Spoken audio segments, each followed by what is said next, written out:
You guys never see me this excited about a case because normally it's true crime stuff, which means something really bad happened. But in this case, it's Azealia Banks, so it means something really bad happened. Disclaimer, I need you guys to like not go full internet on this for a minute and not feel like, I need to pick a side. This is bad. This is whatever. Like, I mean, listen, it's a nightmare, okay? Azealia is like kind of a nightmare. She makes banger music, but she has the most controversies of any musician that I've ever heard. I thought I would highlight some interesting Azealia Banks controversies over the course of her career. We have a lot to go through, but before we get started, I thought I would run through a few of Azalea's controversies briefly that I think are funny, but we didn't have enough time to go in depth with these. 1, Azealia Banks once called Beyonce a creep. She said that Beyonce was creeping on her and she's a creep. 2, Azealia Banks in a Rolling Stone interview said the Beatles suck, which I just think is really funny. She said that. When she was once asked about Kanye West, this was her response. Listen to my music. Listen to the last 5 years of Kanye's music. I'm superior. I don't have to talk about all of that, which is beneath me. He's been, I guess, selling sneakers and doing outrageous stuff. Everything but the music. Selling sneakers? You mean Yeezys? That's $1 billion right there. She act like he's sitting outside of Harlem with the back of a truck open saying, come on, man, I got you. She is the epitome of separate the art from the artist, because some of the stuff that I'm going to tell you that Azealia has done is horrific. It really, really is. And then some of the stuff that she's done is actually kind of funny. And then sometimes the music she puts out is bumping. Does anyone else just not know how they feel about her? It's tumultuous. For the sake of this video, don't try to take too many moral standpoints. Don't draw hard lines. Just listen and then maybe decide how you feel at the end of part 2, which I feel like inevitably I'm going to have to make because this is just crazy. Let's start early. Azealia Banks was born in Manhattan. She's born in New York. She's the youngest of 3 kids, and her mom is super abusive. According to Azealia, she would be physically abusive to her. She would constantly insult her. She would regularly tell her daughter that she was ugly, and she would harp on her appearance, telling her how disgusting or horrific she looked. Things that a child and a teenage girl that's, maturing just can't process. Can you imagine hearing that from your mother? It's terrifying. She ends up moving out when she's 14 years old to live with her sister. There's a lot of emotional stuff going on. She just can't handle it. She drops out of school and she decides to pursue the arts. She gets noticed pretty early by some agent or manager that was kind of working with her. Tries to get her on TBS. He tries to get her on Nickelodeon. He tried to get her on Law and Order, and it just didn't really work out. And then she was like, okay, well, I'm gonna make music and just, dance on the side. She starts making music, and she had a few hit songs here and there, and then she had this song called 212 that went absolutely viral. Like, as viral as you could go back in the MySpace days. It was really unique. She had like time signature changes. Like, the tone in her voice would vary. She's a good singer. She's a good rapper. The music video looked cool. People were like, whoa, this girl's really cool. Let's give her a shot. Let's bring her into the music industry. How bad could it be? Because of Azalea's difficult upbringing, she would sometimes lose her temper and get upset with people. Namely, somebody from early in May of 2016. Do you guys know who Skai Jackson is? Skai Jackson she was a Disney Channel star. And it's pretty surprising that Azealia would have beef with her.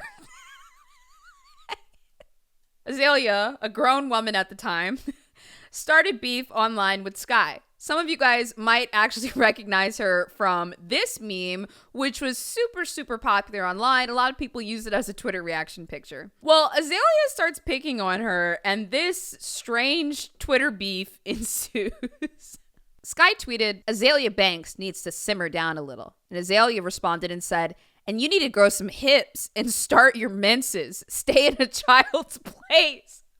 When a no hip having 14-year-old has more class than you, worry about your career. Get one. Now, Skai is roasting her right now because she got 40,000 likes and Azalea's got like 3K or so, you know? Azealia said, LOL, your mom's been pimping you out to Disney since you were a little girl. Let's see what you end up like at 21. Bye. I had a career before Disney, and I'm sure I will after, and I know I won't turn out like you, bitter and miserable. Fix your life. Dude, she is roasting her like a 14-year-old. And Azealia just keeps going. By the way, guys, this is going to get exponentially worse. When she said I had a career before Disney, Azealia said, never heard of you before, never seen you on TV. You aren't a star. You aren't a topic. You're a meme. And Skai said, a meme with 2.3 million Instagram followers. My memes are more relevant than you. Now that said, now bye Twitter troll. Oh my God, dude. Look, so Azealia just keeps going, all right? Oh my God. She literally said to her, Disney will find another more talented, more interesting black girl to replace you with. Poor you. Skai said, take your L like a champ. Man, she just kept going. And look, that's the thing. You don't argue with 14-year-olds because they don't have anything better to do. They will just keep going. This part is about to get so bad that I cannot show it on stream. In May. This is like the same month, okay? And some people will be like, oh, you know, Azalea's come out and said she has mental health issues. I'm going to tell you guys right now, sure, mental health issues, but she is also a hater. She is a certified member of the Player Haters Club. In fact, she might even be the fucking president, okay? In May, just a day or two later, Azealia is on one, and she starts to accuse Zayn Malik of One Direction of copying her music video. Here's one still that we were able to find that she said was very, very similar to her art. I cannot show these tweets on my Twitch stream, but we will be inserting them into the YouTube video. She started to be extremely homophobic and extremely racist. And she starts tweeting Zayn the most like racist stuff. Bro, let me tell y'all right now, this isn't like some like internet racism where people are just throwing around the meanest words they can to try to hurt. She reached into a dark dimension to get these racial insults, okay? And then she just starts hurling them out. I can't even put them on screen. And so Zayn eventually tweets and he's just like, why have you been saying nasty stuff about me? Like I wasn't talking about you. And she just goes off the deep end. These are inexcusable things that she said. It's just insane. She gets a lot of flack for this, rightfully so, and she gets pulled from headlining this UK tour, and it really, really, really hurts her reputation. But it doesn't hurt as much as what happened October of 2016 with Russell Crowe. That's right, she had beef with the man from Gladiator. I had never heard of Russell Crowe having problems, or I would see him as like a pretty unproblematic person. Hold on. I hate that word so much. I don't even want to use it. I see Russell Crowe as a pretty normal, well-adjusted person. I dig into it a little bit, and I did find that some people said that he could sometimes be violent or he could be aggressive and he's a bit of a drinker. So I want you to take that with a grain of salt. But this is about to get crazy. So Azealia Banks is doing really well musically, and she gets recognized by RZA from the Wu-Tang Clan. He's got his own record label, and he decides to give her a shot, and he wants to sign her. Well, they're hanging out, you know, they're doing dinners, just business stuff, and he invites Azealia to go to Russell Crowe's party, okay? She's RZA's +1. Now, by the end of the night, Azealia Banks had claimed that Russell choked her, spat on her, and called her the N-word. She said, to recap my night, I went to a party at Russell Crowe's suite, at which he called me an N-word, choked me, threw me out, and spat on me. Last night was one of the hardest nights of sleep I've had in a long time. The men in the room allowed it to happen. I feel terrible today. Well, this sparks a really big uproar because that's just not acceptable. I found a video where Azealia describes what she said happened. I guess, you know, when men are making jokes, you're not supposed to, you know, add jokes and be funny. And there was a lot of trying to put me in my place. That right there says so much. There's a lot of trying to make jokes and be funny, and there was a lot of trying to put me in my place. So basically, she was trying to participate in the conversation, maybe making jokes, maybe trying to say like, hey, I'm cool, like I'm one of you guys. And then these bougie Hollywood people were knocking her down a peg. You can see it all in her facial expressions. You can she furrows her brows so many times. She's very, in my opinion, she's very triggered by that. And I can understand that. That's Azalea's account of events, but there were other people in the party. And, I think it's up for you to decide, is this a bunch of Hollywood people that think she's nothing and nobody and they're trying to silence her? Or did this account really happen? Let me tell you what other people at the party said. Russell Crowe bounced rapper Azealia Banks out of his hotel suite when she turned into the +1 from hell and threatened to cut his guests and watch them bleed. According to eyewitness accounts, the trouble started when Azealia laughed out loud at Russell's music selection and then called him and at least one other guest boring white men. We're told a female guest jumped to Russell's defense and suggested that Banks pipe down. Instead, we're told that she made an insane speech/threat to Crowe and the woman, saying, "You would love it if I broke my glass, stabbed you guys in the throat, and blood would squirt everywhere, like some real Tarantino shit."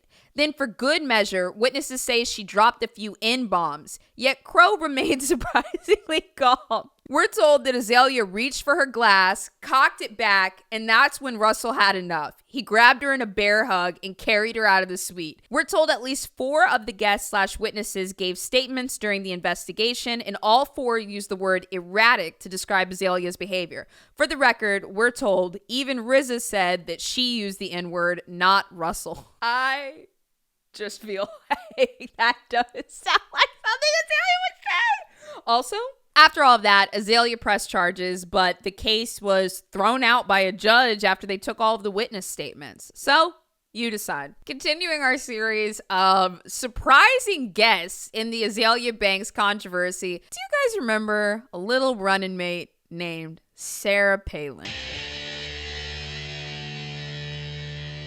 Well, at one point, Azealia Banks read an article with fake quotes from Sarah Palin. The fake quote said that Sarah Palin claimed, well, black people were happy as slaves and they chose to be slaves. And in the fake article, it said that she used the N-word, not like the hard R, but like the historical N-word. You know what I mean?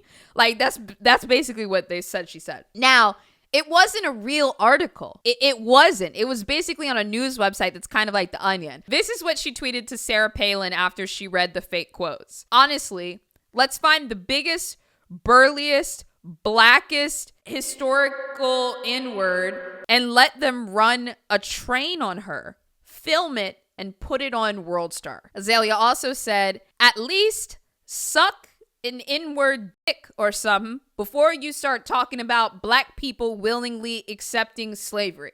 That's the least she can do. And then Sarah Palin posted this response. We'll read some of it. Hey, female rapper, listen up, little darling. No one has any idea what you're wiggling out in these bizarre, violent rants against me, but you're obviously not exercising enough intelligence to acknowledge you've been sucked into believing some fake interview in which I supposedly offered comments representing the antithesis of my truth. God bless you, Miss Banks, as you consider a change of heart. Sarah Palin.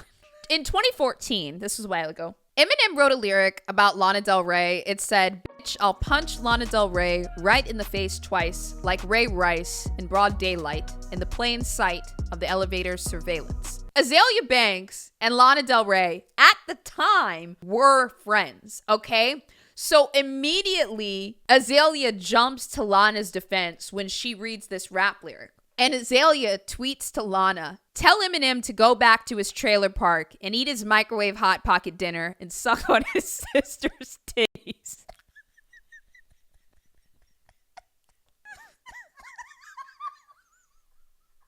I don't think anything really came of that, but that is what she said.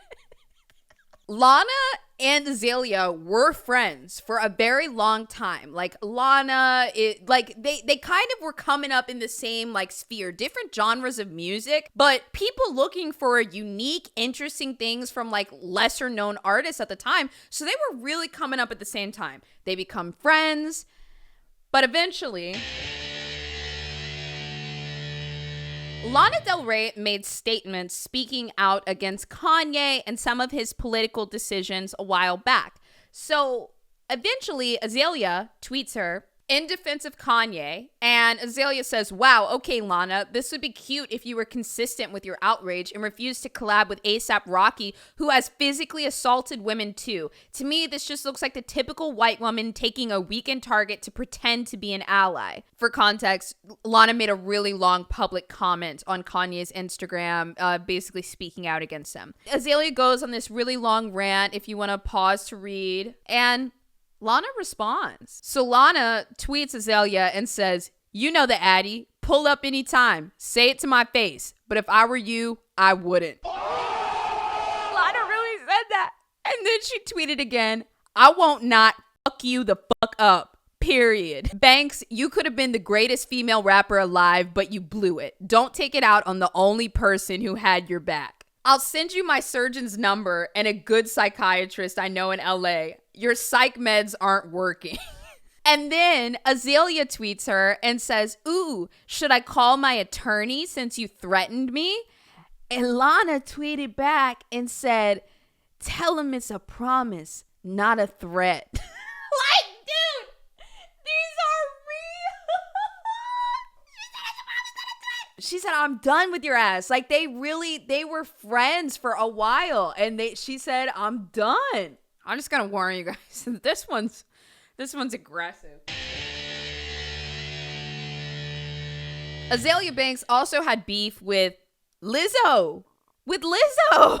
And it started off with her calling Lizzo millennial mammy, which if you guys didn't know, mammy is an offensive black caricature from way back in the day.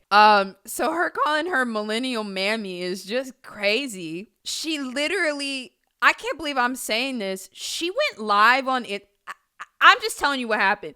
She went live on Instagram just to talk about Lizzo's weight. You see how all her magic being torn to shreds by Fat Lizzo.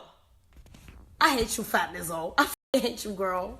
I hate you for coming out with that floss up your fat ass and really trying to steal from the black girls' cupcakes. Because I know the white gays got in your head and was like, yeah, steal cupcakes thing. And now you out here just riding on this black bitch's energy, trying to act like body positivity, you fat. Oh my God! She really just went live to be yelling at Lizzo like that. I've left out a lot of stuff, okay? I left out a lot. Like, there's literally a video, just so you guys know. There's a video of her where I think she practices some form of witchcraft where she was killing chickens in her closet. She, like, went live on Instagram to show the cleanup of, like, her cleaning, like, the feathers and the blood and everything out of the closet. That was real crazy, but we'll do it. Someone says she likes attention. I feel like it's more than that.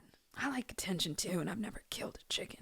We don't have time to get into the full Azealia Banks versus Grimes versus Elon Musk. That's right. She also had beef with Elon Musk. But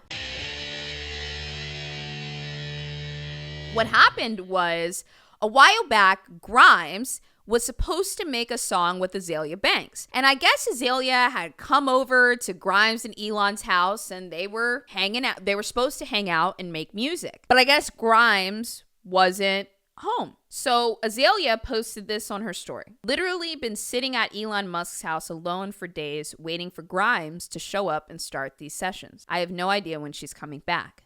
I'm gonna wait one more day and then I'm going to go home. So Grimes and Azealia got into a very public internet fight where they started leaking each other's text messages, okay? Grimes said, at least I'm not that. And Azealia said, or hips, or ass, or tits. And you smell like a roll of nickels. You look like a little boy. You're not what? She said you smell like a roll of nickels. She said, you're not woman enough for a man like that, sis. She said, Elon is way out of your league, sis. Only thing that should be afraid of you is the buffet. And after all this, he still wants to meet me. He wants me bad. Like, dude. She said, you smell like a roll of nickels. I'm sexy, babe. Want some food? Elon wants this fat pussy.